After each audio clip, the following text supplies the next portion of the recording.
It is currently 10:36 in Colleyville, Texas. We're coming to you from the Tony and Bedford studio, kicking off our post-game World Series analysis. Boy, really wasn't much of a series, was it? Yeah, Boston showed up early, and they did their motto. They did damage against the Dodgers real quick. Yeah, I mean, the funny thing was, I thought it was going to really be Boston's offense that was really going to take this series over, and it was definitely the Red Sox pitching. David Price was unbelievable. David Price doesn't win the postseason. He didn't. He had never won a game. Yeah. Never. Hard to believe. His team has never won a game that he had started in the postseason. Ever. Until this year. Absolutely hard to believe. It's unbelievable. And this Game 5 performance may have been the best of them all. One of the best. Absolutely best. Not to mention coming in relief 2 days ago. And he was warming up in the pen last night. He was warming up in the pen last night. I think that's something where the manager said, hey, I might use you. I want to use my best guys, and we're going to use them. You always hear that saying there's all hands on deck, and they never touch their best pitchers. But to break down the analysis, it almost burned them. It really did. That 18-inning game where they used everybody. Literally used everybody they had in that game. I just assumed that it was going to end up costing the next two games, and really, it didn't. It looked like the Dodgers were the ones that really suffered from that extra inning affair, more so than the Red Sox did. I think that there's also a mentality thing there because they went to the World Series and they lost to a really powerful Astros team. I think you could. It was totally different World Series. It was not the exact same thing. You had baseballs flying out of the park left and right, all that series, World Series 2017. And then we see something completely opposite. So maybe they calmed down on the juice baseballs. I don't know if you believe in that theory. But that looked to be something where if there were juice baseballs, the Dodgers just couldn't even touch them. I mean, you got if you're going to hit a home run, you got to hit it first. And so it's kind of the Joey Gallo theory on things. I mean, they'll hit him, but you got to hit it first. And when they're throwing as much filth out there as they were, I mean, David Price, like I said, just unbelievable. Just unbelievable in this series. I mean, really the whole playoffs, but the two games he started in this series plus the inning of relief, I mean, just not much else can be said. He has to be the MVP. I mean... Yeah, I agree. I think that he's going to be one of the best right there. Mookie Betts deserves a lot of credit. Jackie Bradley Jr. deserves a lot of credit. His series against the Astros was unbelievable. He's basically the reason why they won that series. And Mitch Moreland's 3-run home run last night. First pitch he saw, pinch hit. I don't know how I feel about that. It's almost like I feel like I'm bitter. I'm happy for him. We have two former Rangers who just won the World Series 7 years later. I am really happy for Ian Kinsler. He's deserved this. He's gone through a lot of BS, getting traded to the Tigers in one of the worst trades of all time. I mean, with Prince Fielder not being able to play longer than maybe even half a season, really.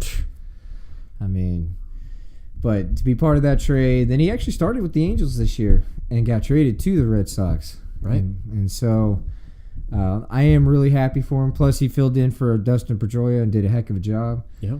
And, that's not the first time that he's done that. Yeah, he got called upon, he answered. I'm on the side of more that I believe that Mitch, I'm really happy that Mitch got it. I'm happy that Kinsler got it, but I'm not really happy. Because I'm still bitter about the 0-162 comments when he made about our GM. Because at the end of the day, that's my family, man. You were a part of it, that's cool, but you turned your back on the family. No. So, do I understand that it's okay to let some players show some emotion? Yeah, I am coming around. I am that old school guy who hated seeing bat flips and kids popping the chain as they jump around. I am turning around. I'm saying let the kids be kids, and if you need to go ahead and trash talk your old team, maybe he'll fire you up on your new team. Go for it. Right, and there's definitely some bitterness. I don't think he was expecting to be traded like he was, and I don't think they asked him if it was okay. And whether that should be a player's right or not is debatable. But if you've been around the team for a long time and you've been a great player for that team. I'm not going to say Ian Kinsler's definitely no Hall of Famer, but he's been an above average to good baseball player for, 12, 13 years, something like that. Yeah. I mean, he deserves at least a little bit of a talking to when that happens. But you know what? It's the nature of the game. It's just the business of the game, and sometimes you just have to deal with the nature of that. You know, people get traded and cut and released all the time in all different kinds of sports, and they all have families. Yep. And so, you know, when someone takes your livelihood away, yeah, you got right to bed, or your way of life, or you know, it's a big change. You know, moving from Dallas, Texas to Detroit. Yeah, or even Lakeland, where they have their spring training. Yeah. It's a whole nother from Mesa, Arizona, all the way over to Lakeland. It's a big change right there. It is. It's a huge change, and you know, it's not easy. And you know, you're getting paid millions of dollars. You should be able to. But you know, you have wives, you have kids, you know, who are settled where they're at. And now there's a change. Either you live in an apartment up in Detroit, and while they still live down here, or they have to pack everything up and move up there. And it's just, you know, it's not an easy thing to do. Right. And it creates bitter feelings. I'm sure if he could go back, he'd probably take that comment away. Yeah, I think he would too, because he's, you know, at the end of the day, he's a professional, right? And you know, and he showed a lot of love for the Rangers when he came back. You know, he's not as classy as like a Derek Holland, but I don't expect it to. Right. You know, Derek Holland left on different circumstances; he wasn't uprooted. But I think that a thing that you can also look at, a hidden element that not many people realize, is that our GM might have just got a little content with big guys stepping up for us big time. Right. We had Michael Young come in. You know, whenever we had Belichick come in, we said, "Hey, Mike, can you move?" And he said, "Yeah, I'll do anything. What's best for the team?" Right. And so Michael Young, being our captain at the time, we moved our captain. That's unheard of. Right. You know, and he was willing to do that. And so we look at him and we say, "Hey, we gotta move." You know, we got Profar just knocking on the door. Right. Behind him, we got number Odor. one prospect in baseball that year when Absolutely. they made that trade. He's knocking on the door, and you know, we all of a sudden we said, "Look, Profar is going to be our future. Can you slide over? Can you move?" And he says, "No." Right. So I think that was a little bit, you know, maybe we got bitter, and he threw a little temper tantrum and said, "Well, I maybe I can get rid of him. I can put our best prospect in and put a bigger hitter in there." Right. And maybe Prince's bat will replace Kinsler's and let Profar grow up. Prince Fielder had never been on the disabled list, ever. Yeah. When he'd come to the Rangers. And so you just can't assume that something was wrong with him when he came over. And that I can understand. Now, I do kind of feel like the Tigers maybe held something out from the Rangers. I do feel like there was a little bit of shady business in there. Because all of a sudden he has this basically career-ending neck injury. Out of nowhere. I mean, I just feel like that didn't come out of nowhere. Yeah. I feel like that's been developing for a long time, and they just didn't bother to mention it. I think that's the thing, because you know you always got GMs hiding injuries, and I think like if you look back at you know, AJ Preller, and you know, their swap over there to Boston, all of a sudden, oh, he's hurt. Congratulations, you sent over an injured guy. Right. And then you know you got the Matt Harrison trade where the Rangers got rid of him when the Cole Hamels deal and said, "Look, this guy is glass bones." And Philly said, "Why are we taking him?" He said, "Well, we're going to give you an extra prospect to take him." And he said, "Okay, we really need him off our books. Here, you have this guy too." And Philly led him off into the glue factory where he's never to be seen again. So I think that's something else you got going on there. But so we're going to wrap up the World Series thoughts here. So what kind of impact do you think that makes in New York, in the Bronx? They made a big splash this offseason, going for Stanton, you know, Stanton Judge. And yet the boys... I feel like it's $40 million a year for Clayton Kershaw. Wow. I feel like that's what this has done.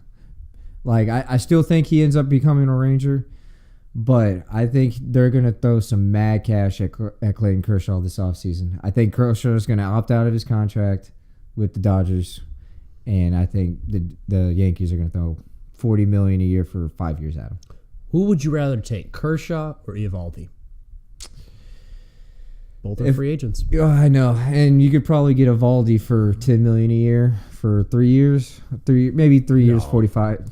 Throws 100 miles an hour. Just had that kind of World Series experience. Yeah, but he's still having injury issues and he's inconsistent. Right, yeah. And I mean, he did have a great World Series. He had a great playoff run. He did. And a great season, really. Even when he was with Tampa Bay earlier in the season, I mean, he was one of the better pitchers in the game. I agree. But if he just has such an injury bug, I mean, he just can't stay healthy to save his life. And so I would much rather have Eovaldi at, say, 3 years for $45 million. Yeah. Than, 4 years or 5 years at $40 million for Kershaw. While I feel Kershaw is the better player, Kershaw has also started showing some injury signs. He's pitched a lot of innings. Yeah. A lot of innings over his career. And he's only been a so-so pitcher in the playoffs. Yeah. And so there's something to be said for that. Maybe a change of scene will help him, but I'm just not sure a big market is good for Kershaw. Right. But when someone's throwing $40 million a year at you, I mean, that's tough to say no. Yeah, I mean, and the Bronx boys got a problem already on the payroll because they have way too many outfielders who are earning way too much money. They're gonna have to do something with Brett Gardner. Yeah, he's ancient. Is what's his name still on their payroll? Guy used Jacoby Ellsbury. Yes. Yeah. Yes, he is. He is. I almost forgot that he was still a Yankee. Rumor has it he opens the door for the boys at the clubhouse and says, "Good game." He's gonna become a hell of a doorman. Huh? Yeah, he does. Bat boy. Well, that's kind of what happened to my buddy Scott Kazmir. Ooh. He, his team was pitching in the World Series, and. Yeah. Where was he? Nowhere. He became, I think if he's going to be known for one thing, it's introducing New Balance to MLB. He was one of the most outspoken advocates for New Balance, and he brought it along. So I think it's something interesting there about Scott Kazmir. I mean, he pitched for the Sugarland Skeeters. That's all I got to say. Didn't Roger Clemens do that too? He did, but that was one game. He actually pitched there for a whole season before he got hurt. Scott Kazmir was also down in San Antonio too. Yeah? Yeah, I saw his poster there. Oh, yeah? So, yeah, kind of interesting there. All right, so we're going to move on here from the World Series. Congratulations to the Boston Red Sox. Congratulations to them. I think they made some really bold moves there before anyone really caught on. I mean, it was good to see that the best team in the regular season did actually win it all, which very rarely happens in baseball. So I think it's healthy for Major League Baseball to have a Boston, New York kind of in the running postseason with Chicago in there. You have your small market teams. You got Milwaukee in there. You got the Oakland A's. That's pretty good for baseball. But I think the one thing they're really missing out that baseball could benefit from, Miami. And I'm saying that from a healthy perspective organization. So if their organization's healthy, it's good because you got a lot of young kids who love baseball right across the way from Cuba, right? Right. And I think if you got Miami back into baseball, it's going to be really good for the sport. Well, they're going to have to get rid of Derek Jeter to do that. They spent too much on the team. That's the problem. And they're never going to be able to recoup their money back if they re-sign players. And so how they're actually going to be able to pull this off, I don't know. I don't know. They're going to, but you know what? They've won 2 World Series titles and never won a division. Oh, wow. They've never won their division, ever.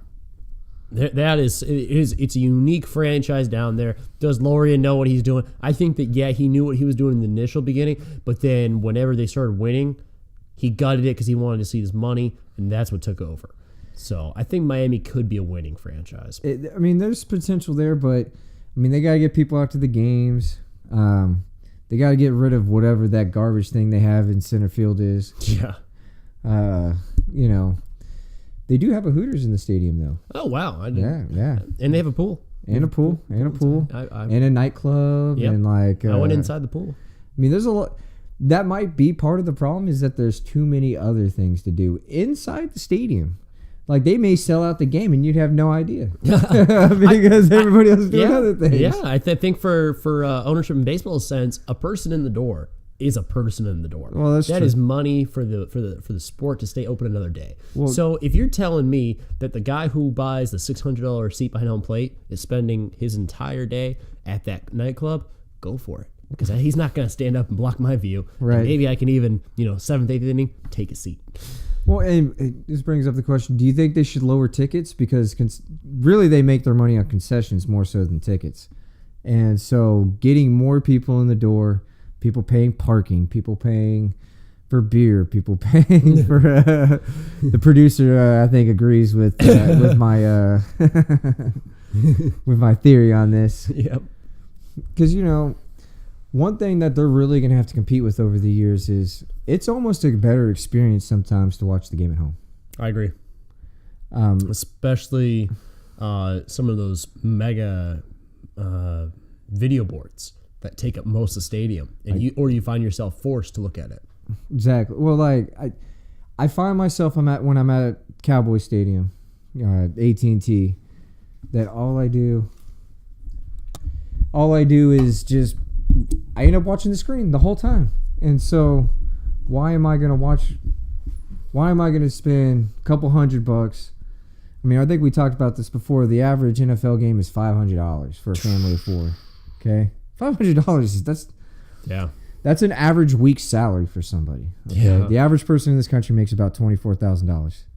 And so that's about $500 a week. Wow. And so that's a week's salary. A week's salary just to go to the game for a family of 4. That's incredible. It's insane to me. They've got to be able to figure out a way to make it more affordable so that the average fan can go. What they're really doing is cutting out the low end fan. Right. And those are the people who really support you. Yep.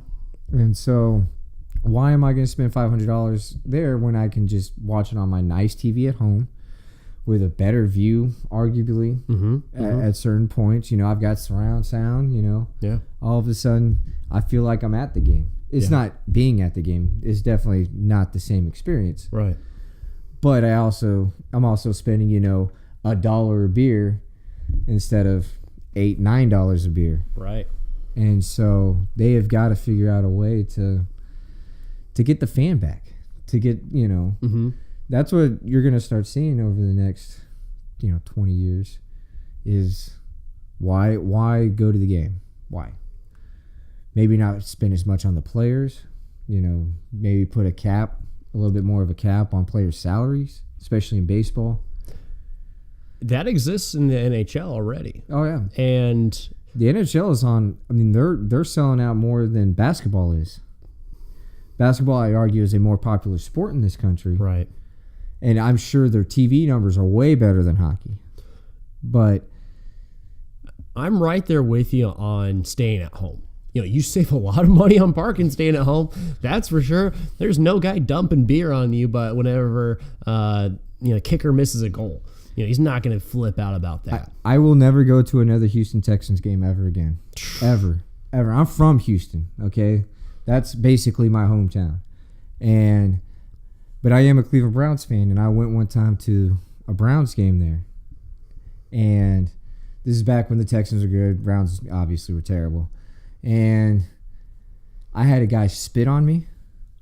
I had a guy tell me that the Texans were going to rape the Browns like they raped my mom. Wow. I had a guy every time the Texans scored put his hand in my face and told me, he's like, what, you're not going to give me a high five? You're not going to give me a high five? Not gonna give me a high five? Gosh. Dude, I paid $65 to sit in the nosebleeds. Ugh. And then, on top of beer and all that, I probably spent $100, $120 at that game just on myself. And it was a terrible experience. And I will never go back to a Texans game because of that experience. We've entered an era where it's catering to those with money to go see the game. And the fans that are missing out are the fans that have no problem being the bleacher creatures. Right. Because back in the 60s, there were MLB teams that would have work release programs for the inmates or people that were allowed day release and stuff like that were actually let go of prison systems on a field trip and were allowed to go sit in the bleachers at MLB games. Really? Just to kind of fill in the stadium there. And that's something that it's unimaginable. It's unthinkable now. Yeah, that would never happen today. Absolutely not. But, working class people saw that as, yes, they should be rewarded. Let them back into society slowly but surely, that kind of thing. They have no problem sitting next to a guy who really wants to cheer for his Detroit Tigers, that kind of thing. Right. But that's not going to happen today. Could you see that Jerry Jones letting somebody come over from, our APD's jail, has been there for, he's sentenced there, whatever, that kind of thing like that. It's not going to happen. No, the political backlash would be unbelievable. Right. People will go ballistic. Part of it's the social media age that we live in. Part of it's PC is really changed over the last 50, 60 years. Yeah. And and people saw it as and now the new victim from being the inmate's victim to come to games is now families, like you said. Right. They are the new generational victim because Jerry Jones doesn't want the penny pinching mom who brings in goldfish and juice boxes to the game. Right. Jerry Jones wants that guy who's going to buy 6 Bud Lights at sky high Jerry Jones prices and then spend $120 on a jersey. Right.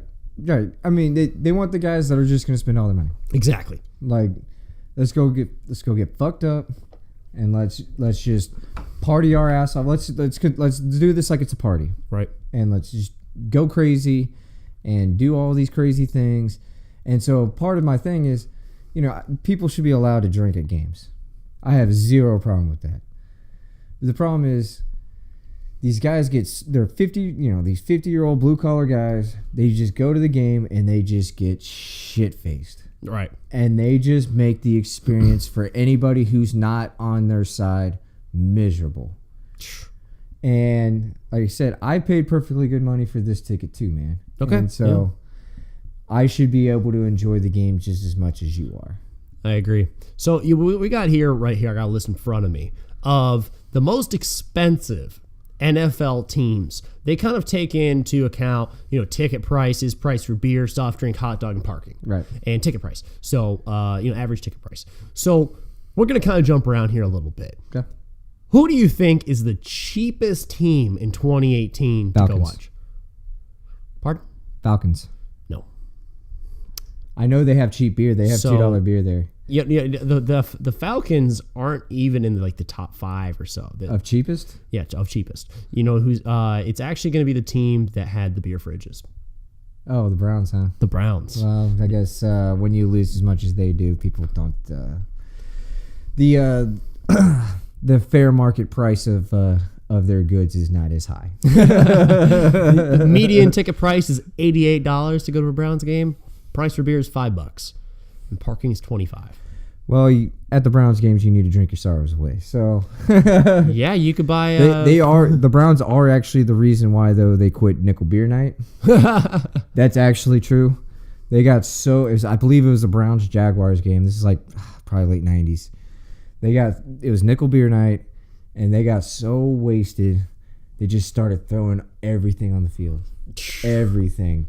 Cans, cups, everything. And that's why we don't have cheap beer night anymore at professional sporting events. Price for beer doubles. Actually, the next team, the Buffalo Bills, they charge $9.50. So, you know how cold it is in Buffalo? The Bungles keep it low. They got $5 brewskis. And parking is actually a little bit cheaper. It's $22. Oh, that's not bad. So I guess a little bit cheaper there. Median ticket price, $129.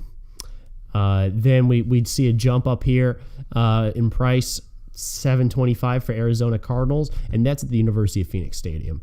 And that's a really nice stadium. I agree. That's a really nice stadium. I agree with you there. So we're gonna go ahead and jump down and for the most expensive. So if you want to go ahead and just take your top 3, who do you think make it in the top 3? Do you want me to just give you a bunch of team names and you kind of pick from them, or do you want to? I'll say the top 3 I think they'll be, and then we'll go. How about this? You pick 5. Okay. That way it gives you a little bit better chances. All right, let's do it. Top 5. Rams. Okay. Patriots. Bears. Jets and Giants. So you got one.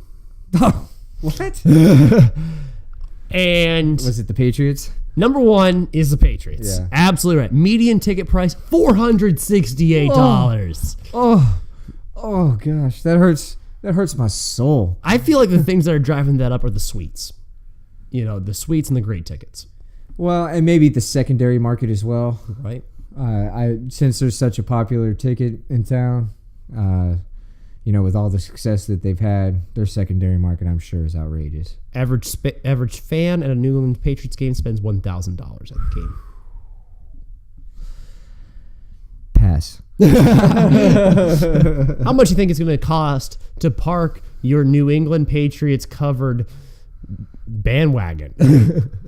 So we're talking about 2 spots then? Go ahead. Oh, man. 120? No, thankfully not. It's only $40. It's going to cost you 2 Andrew Jacksons to park 1 car. Is that at the stadium? That just says parking price. Okay. I'm not exactly sure where they get. Okay. And hot dogs, it actually costs you for a soft drink and a hot dog comes out to be 70 or 25 cents more expensive than a beer. So it's just beers are $7.50. So we jump down to the second most expensive. So we're going to go down and make it a little bit more affordable, which we do see a steep drop off of $300 cheaper per fan. The Seattle Seahawks. That actually doesn't surprise me. They have really high taxes up there, for one. They also, it's also Seattle, and it's, cool and it's hip. And right now it's cool and hip to be a Seahawks fan partly because of the success, partly because of the horn. Yeah. I'm not going to lie, dude. I do want to blow that horn. That looks badass. But it does cost more to park in Seattle than in the Patriots Stadium. Well, what surprises me at the Patriots Stadium is Foxborough is kind of out in the middle of nowhere. Yeah. So you'd think you'd have more available parking, but Seattle's isn't downtown Seattle, so I imagine parking there is a nightmare. That's fair. It's $50. But they keep their beer and hot dogs respectable, $5 and $3. I should have said the Cowboys earlier, by the way. I don't know why I didn't think about the Cowboys. Number 3? Dallas Cowboys. No. You said the Chicago Bears. I did. It's actually the Chicago Bears' rival. Packers? The Packers. The Cheeseheads. Average fan there spends $679 per game. Parking costs the exact same as their Massachusetts rivals. Postseason rivals almost. And price for a brewski, $8. $8. That's that's basically what we pay down here in Texas. So all right. So that's Houston Texans are number 5. Texans are 5. I'm not that surprised by that either. It's a really overpriced stadium. Right. When they built it, I think it was $1.2 billion. No, it was like $800 million when they built it, but that's also like 2000. And so you got to take inflation and all that into effect. And so now this makes me really wonder about what's going on with the parking listing, because the Cowboys are listed as the most expensive parking. And I know for a fact that parking is not as expensive as they list here. So maybe it's the most expensive parking they're going off here, because you want to just take a pot shot at how much it's saying the Cowboys cost? I don't know. Maybe you do know game day parking official lots. Okay. It depends on where they count it, because I remember I went to, now this wasn't a Cowboys game, this was Rolling Stones concert. Okay.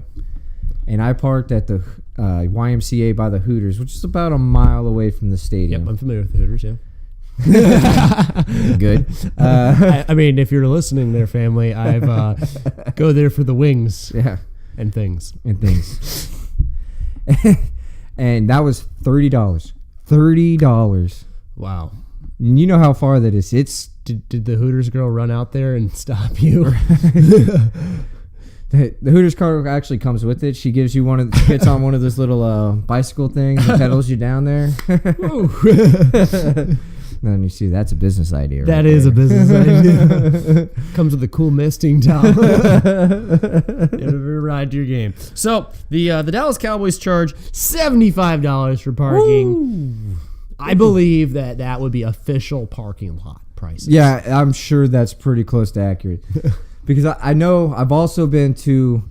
The funny thing is I've never been to a Tech Baylor game in there, but I go to the tailgating all the time. Right.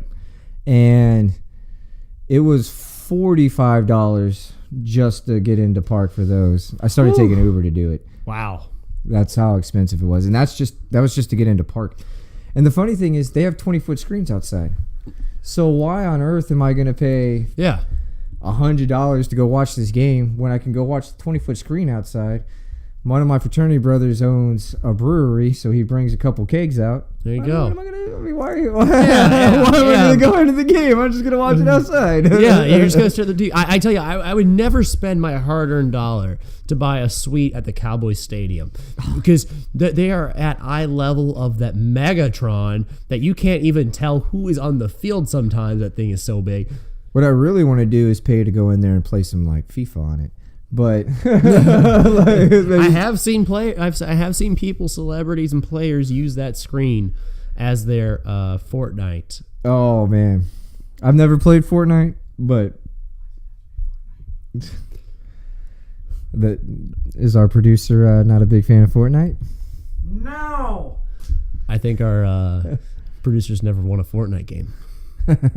Second place, 2 games in a row. Yes, I'm salty.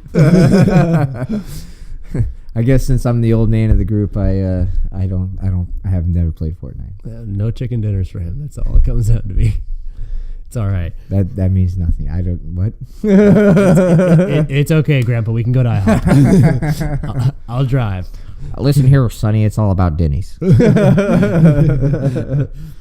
Speaking of the Denny's Grand Slam, we got some discounts coming up for you. Which is funny. I actually just used the coupon we got last time at the game fairly recently. We were there for the Sonic Grand or the Denny's Grand Slam ending. Oh my gosh! And it actually worked out for us. I absolutely love the Rangers giveaways that they do for. It was Beatles night. It was Beatles night. That is the most random theme night possible. They have great hats, though. Still, I want to be in that room when someone is just sitting there, it's their marketing team, and they're like, guys, we need to have Star Wars night. Guys, we need to have teacher education night. We need to have police appreciation night. And some guy's sitting there, hey, Jude. Like, can you turn off the Beatles? And no, Beatles are great.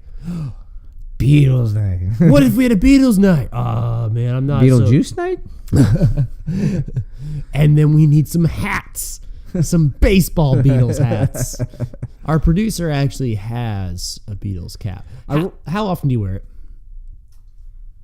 I wore it for the first time today when we went out and had a catch and hit day. Took a few swings there, hit a few ropes. Ropes? Frozen ropes. Frozen ropes. That's hitting it hard. Yep. Hitting it hard. Think like it was on a laser. Think it was your cap that gave you some superpowers there? I mean, I just swung the bat and let it be. just close your eyes and let it swing. Channel your inner Ringo, huh? Yeah. Hey, Ringo's my favorite Beatle, all right? Don't hate on Ringo. He just got knighted. Have you been to the area where the crosswalk is yet? I've actually never set foot in the UK, so no? Is that a goal of yours, maybe? Sure, why not? All right. Hopefully one day you can go out there and do the pose. With 3 other people. We should make a backyard bullshit outing to the Abbey Road crosswalk. You get to pick 3 famous sports people, but it has to be one from every major sport. Can't double up in one sport. Who would you pick? 3 of them. Dirk Nowitzki, Troy Aikman. I love you, Mike Madonna, but I'm going to have to go Nolan Ryan. Ooh, Nolan Ryan with his Houston ties, huh? He had 2 no-hitters when he was at a Rangers, so that's how I justify it. You a big Beatles fan there? I am a big Beatles fan. All right, so who are your 3 guys you bring with you to, favorite sports people? I would take Tim Duncan. Okay, the donkey. I would take Craig Biggio. Oof. Yeah, we'll talk about that later. we have some finishing business on Craig Biggio for sure. And then I know you said no Mike Modano, but Mike Modano is the reason why I love hockey. So that's fair. I love Mike Modano. That 1999 was one of the happiest moments of my life, and so he's got to be there with me. Okay, I'm probably gonna choose for baseball, I'm actually gonna go Royals, Walt. Okay. So I do. That's my boy right there. yeah, he's like a little Mighty Mouse. I'm gonna. You know what I want to win Game 6 against the Cardinals? I want a tractor. There you go. You know that's an actual true story. Yep, that was. It wasn't a tractor. It was actually a backhoe. Drayton McLean owned a construction company, and so Roy Oswalt, he was talking to Drayton McLean. Drayton McLean's like, I want you to win. I need you to win this game. I need you to win this game so we can go to the World Series. What would do it? And he's like, all right, if I win this game, I want a backhoe for my ranch. And sure enough, he paid up on it. There's, like a couple weeks later after the World Series, there's a picture of Roy Oswalt on his backhoe on his ranch in Mississippi, just plowing away. That's one of the most unique contracts. Getting a bulldozer for it was okay. Backhoe bulldozer similar. Yeah. So I mean, riding around your bulldozer on your property, it's a unique contract question there. But I'd say also super underrated, by the way. On the bright side, there he would not dwarf me as much as Dirk would dwarf me, or Tim Duncan. Oh my goodness. I'm gonna dip on over there now to let's go ahead and say. Let's go tennis, actually. And I'm going to go ahead and say Serena Williams. Really? I'm going to go ahead and out there and say Serena Williams, a little bit out there, just because I want to talk to her. A little bit out there. I just want to talk to her. A little bit is a relative. That would be the best conversation. And, you just kind of want to shake her hand and say, hey, thanks for doing what you do by throwing a temper tantrum and making tennis relevant. And then my third and final guy would actually be Marty Turco. Marty Turco? All right. Because I was actually in the Dallas Stars changing room after a Dallas Stars game. We were about to go take the ice, and he came up to me, and I'll never forget it. I don't even have my pants on, and this guy comes up to me, and he's shaking a cowboy boot. And he says, hey, do you want to donate money to our foundation for injured children and everything?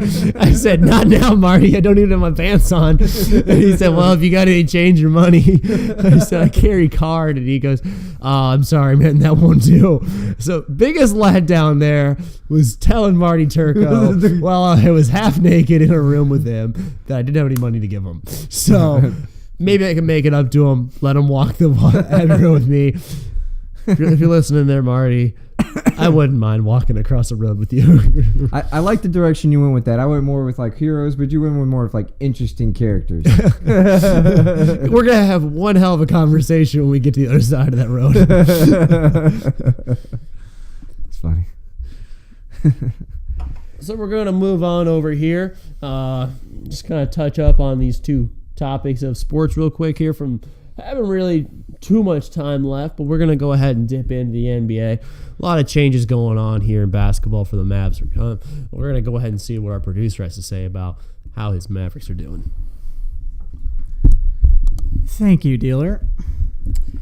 Well, as we're filming this, the Mavs just came out of a 9-point loss against the Utah Jazz. That was kind of a heartbreaker. This means the Mavs are now second last in the Southwestern Division of the NBA, and we have now lost 3 in a row. So, not too happy about that. I bet. Yeah, well, my Spurs aren't doing a lot better though. So, yeah, you're second in the Southwest, 3-2 record. Yeah, and beat the Lakers. Yeah, how satisfying was? Wait, you must have been a bit torn about that Coolhand, because you're a huge LeBron fan, but you used to work for the Spurs. Am I right? I used to work with the Spurs. I wouldn't say for. But yeah, I mean, I'll always be a Spurs fan. Spurs are my team. I grew up a Rockets fan. I will claim the 2 mid-90s championships that they got. But I did become officially a Spurs fan in 2012. And I don't plan on changing it anytime soon. I think LeBron's in for a long road out there. I didn't think that these young players were going to be as bad. Now, I know he started off bad with Miami, and I know he started off bad when he came back to the Cavs, because it takes a little time to adjust to play with LeBron. For sure. Yeah, and do you think, let me ask you, who is the Lakers' current center? They have a center? Well, that actually kind of Does that answer your question? that actually kind of feeds into my point because Robert Sacre, is that who's playing? Who's their starting center? I'm not 100% sure. Well, they're gonna have to play a lot of small ball.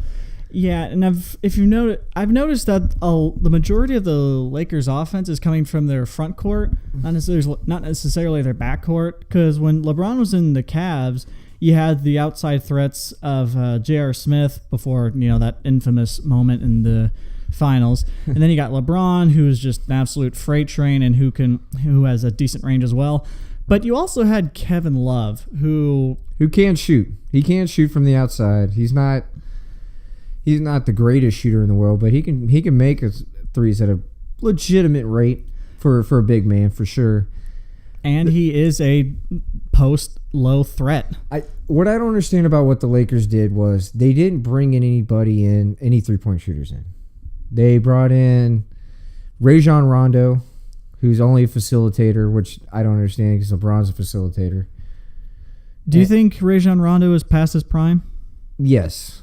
I think he was past his prime when he got traded to the Mavericks a couple of years ago. That's fair. And then Lonzo Ball, he has one of the ugliest shots in the league. And he's a facilitator too. He's an elite facilitator. I will give him credit for that. And I think Lonzo's dad might be rubbing a little thin on the Lakers right now. What do you mean rubbing thin? Just tired of dealing with him. He's such an ass. And, your son's talent can only take you so far. I mean, you want to talk about living through your children. My goodness. I mean, what a piece of garbage that guy is. But having him, I'm sure he's around all the time. I'm sure he's at all the practices. And I know they say they ban him, but I'm sure he's not banned. And I'm sure he talks to his son a couple hours every night about what Luke Walton isn't doing well. And I mean, everyone sucks except for you, son. I mean, Tyronn Lue got fired. 6 games in. I was wanting to talk to you about that. What do you think of this, Coolhand? It blows my mind. It blows my mind that, you know what it really means? That what? LeBron really was the coach of the Cavaliers.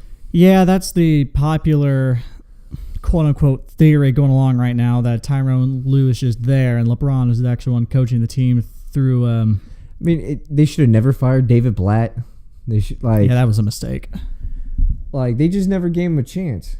Yeah, and 0-6. I mean, that's a bad start for basketball.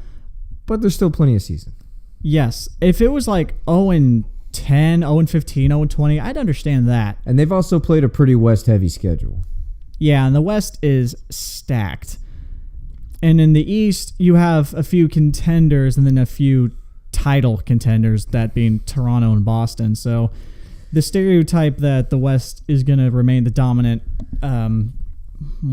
conference? Yeah, conference in the NBA, that ain't going away anytime soon. No, and with LeBron coming over to the West, that really, really shifted the power back to the West. Because it was kind of switching. It's been the West for so long. But before the West, it was the East. The Michael Jordan, those kind of days. Detroit, the early 90s Detroit Pistons, the 80s Boston Celtics, those kind of things. Although the 80s, the Boston kind of traded with Los Angeles. Yeah, but it was also kind of the Lakers and everybody else. Yeah, that's true. In the West. That was kind of like what the Cavs were in the East for the last, 4 or 5 years. And then at the beginning of the 2010s, you had the Heat. Yeah, the latter half of LeBron's stint in Miami. Wherever LeBron was in the East, essentially, was was how it was going. And they just... they're going to have to figure out a way to create more balance. Because there's probably going to be a 45 team in the West that doesn't make the playoffs. Really? I mean, there was a couple years ago that you had to have 50 wins to get in the playoffs in the West. I can't remember what year it is, but it was 4 or 5 years ago that you had to have 50 wins to get in. I mean, 50 wins is a really good NBA season. And to go 50-32. I mean, that's 18 games above 500. That's pretty darn good. But the West is just so good. I don't know if they're going to just stop doing conferences, stop doing divisions. Like, they're going to have to figure out a way to create competitive balance, because it shouldn't have been whatever team LeBron was on and then a battle just to get through the West. Yeah, in the early 2000s in the West, you had to go through the Ginobili, Parker, and Duncan Spurs. You had to go through the Kobe and Shaquille Lakers. You had to go through the Mavs, who, I mean, they only made... The Dirk Mavs, I mean, even like, the Blazers were coming on. Back in the early 2000s, you also had, like, Memphis was actually pretty good back then because they had Pau Gasol. Yeah, and a couple pretty good facilitators out on the floor to get Pau Gasol the ball. Yeah, you couldn't ignore Memphis back in the early 2000s. Like, they weren't a great team, but they would give you some problems if you met them in the playoffs. Yeah, wasn't that the case in the 2011 playoffs where Memphis played San Antonio and Memphis actually won the series? Yeah, it was the 1-8 series. That was when I became a Spurs fan, was actually kind of during that series. And you became a Spurs fan when they lost to Memphis in the first round of the playoffs? Yes. 2012 was my first free. 2012 or 12-13 was kind of my first full year. Oh, okay. So you're talking about the 11-12 playoffs. Yeah. Oh, okay. That makes much more sense. Yeah, because the season where Memphis knocked out San Antonio was 2010-2011. Okay. But I was a Rockets fan then, so it's okay. I can forget that. All right. And this concludes our baseball segment. I'm going to... Basketball. It's been a long day, folks. This is the after hours edition of Backyard Bullshit. So I'm gonna give this microphone back to our good buddy Dealer, and we're gonna briefly talk about the National Hockey League, and then we got one more brand new surprise segment for y'all, and then we're gonna close out the show.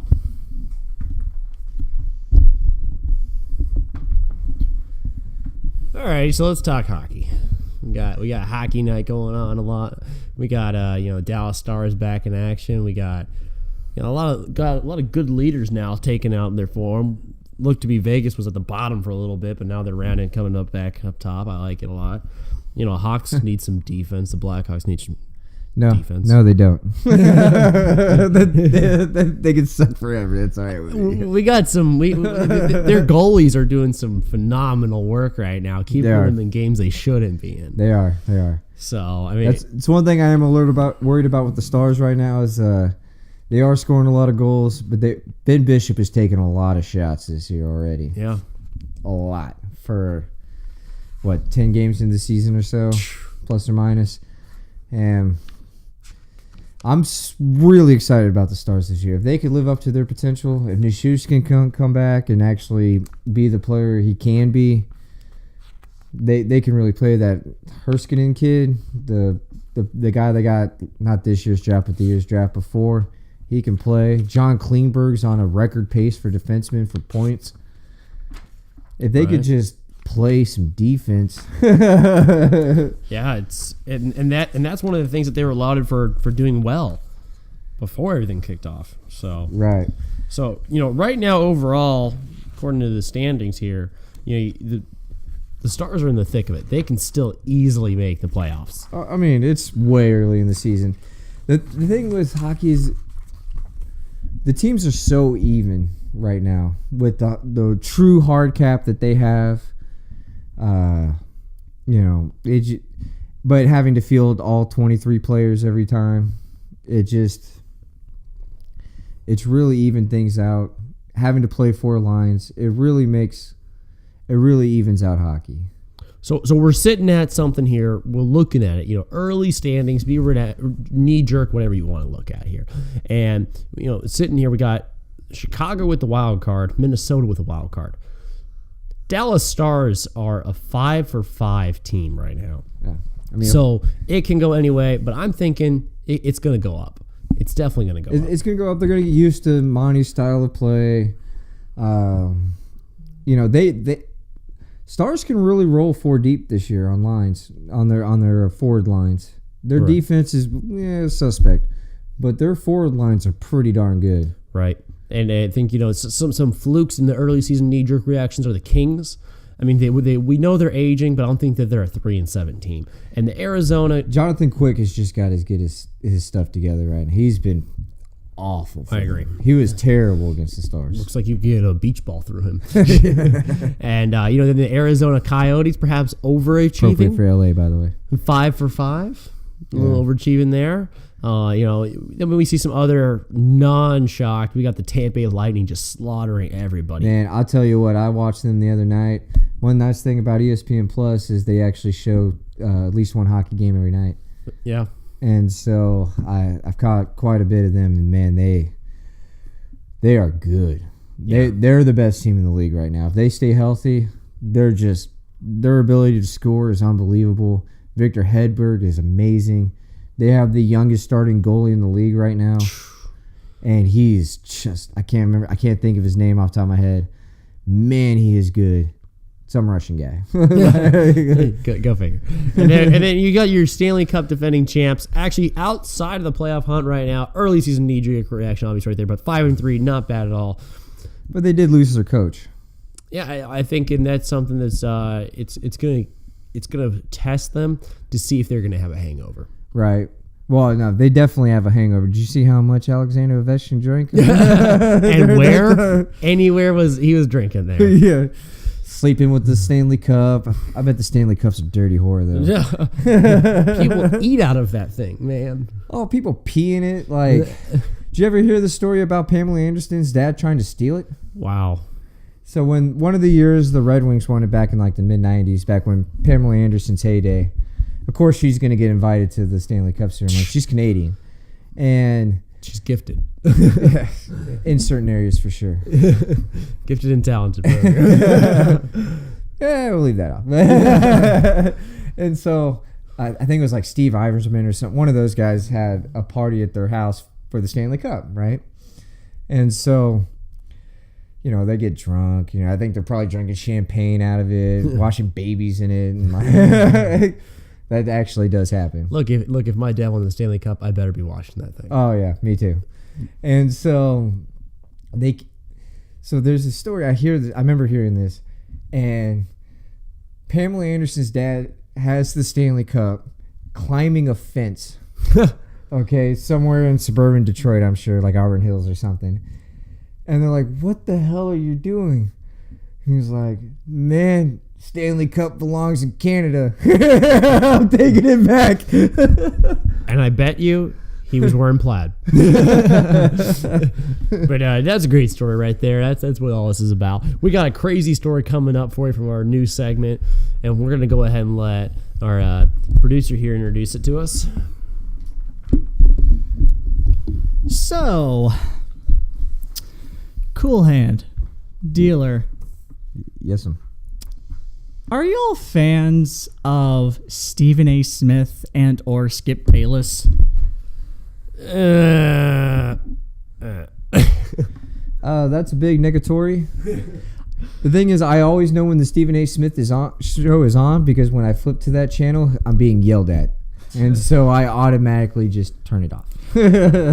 It is very true. Stephen A. Smith is a very vocal person. So we have a brand new segment for this show.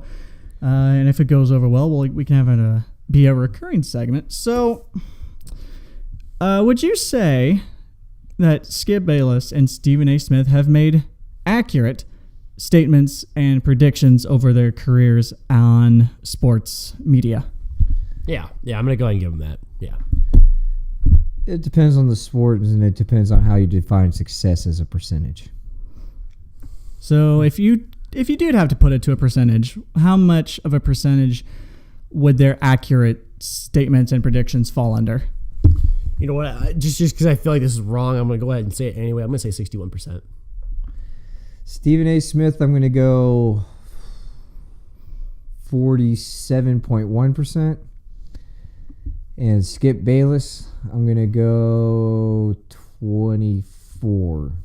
Very, very generous. Very generous. Are you two familiar with the game Two Truths and a Lie? Yeah, I am. I am. So, with me here are 3 statements / predictions that Stephen A. Smith and Skip Bayless have made throughout their careers. 2 of them are real. 1 of them is fake that I made up. And it will be your job to figure out which one is fake. So I'm going to give you the context for each quote, and that's it. That's the only info you're getting. So who do you want to do first, Stephen A. Smith or Skip Bayless? Steven. Start with Steven. Yeah, let's start with Steve. Okay. Stephen A. Smith. Quote number 1. This is during the 2013 NBA Finals. It is the Miami Heat and San Antonio Spurs. Stephen A. Smith said the following. You got an impression coming your way. LeBron James will find a way to get it done, but I can't pick him. You kind of sound like Kentucky Colonel there. I never said it was a good impression. So that's the first quote. The second one. This is also in 2013 when a bunch of NFL players got suspended for smoking marijuana. Stay off the weed. That's quote number 2. I actually know that one's true. Spoilers, Coolhand, come on. And the third quote. This is during the previous NBA season. Stephen A. Smith had this to say about Kristaps Porzingis after he tore his ACL. Stop saying Kristaps Porzingis is the next Dirk Nowitzki. Are there any quotes you would like me to repeat? No, I got it. I think I know. I think I'm good. I think I know one here. All right. What are your guesses? Dealer, we're going to go to you first. I'm going to go with number 3. Number 3 is the lie. Coolhand? Just because I'm a sporting man, I'll go number 1. Well, Dealer, you are correct. The third one I did make up.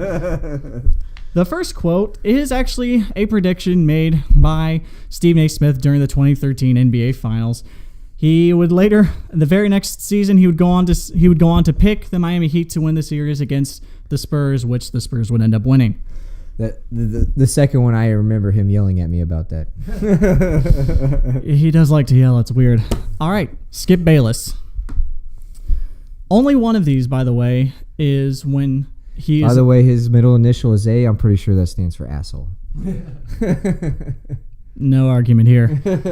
So these next 3 quotes are all from Skip Bayless, and only one of them is a quote Skip Bayless made on his current show, Undisputed. Quote number 1.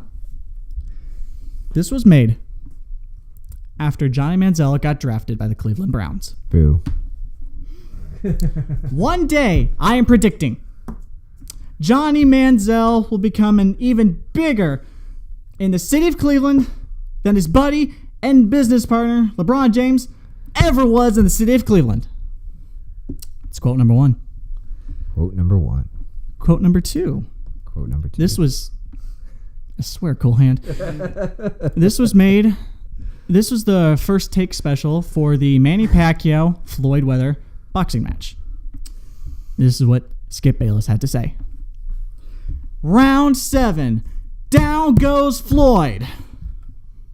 Essentially, he was predicting that Floyd Mayweather was going to get knocked out in round 7. Really? I don't know. Could be true. It could be fake. And quote number 3. This also was in the previous NBA season. This was made... No, actually not the previous one. This is a quote that happened recently, actually, because it involves an off-season move made by Coolhand's beloved San Antonio Spurs. Skip Bayless had this to say.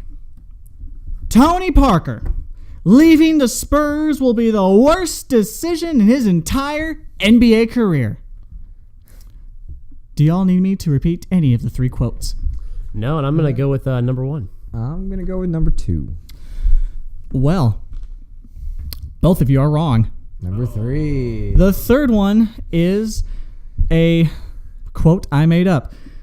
Quote number 1, he actually did say that when Skip Bayless was still on First Take with Stephen A. Smith, that Johnny Manziel would become a bigger sports symbol in the city of Cleveland. I actually remember him saying that. Oh, wow. Yeah. And then quote number 2, also when Skip Bayless was on First Take, he predicted Floyd Mayweather was going to lose the fight. And then the third one I just made up because, I mean, let's be honest. You had to make one up. Yeah. All right, folks, that's going to be it for me. Dealer, Coolhand, why don't you sign us off? Alrighty, have a good time, guys. Thanks everybody for catching the Backyard Bullshit podcast. We will thank you for listening, and we hope to hear from you in the future.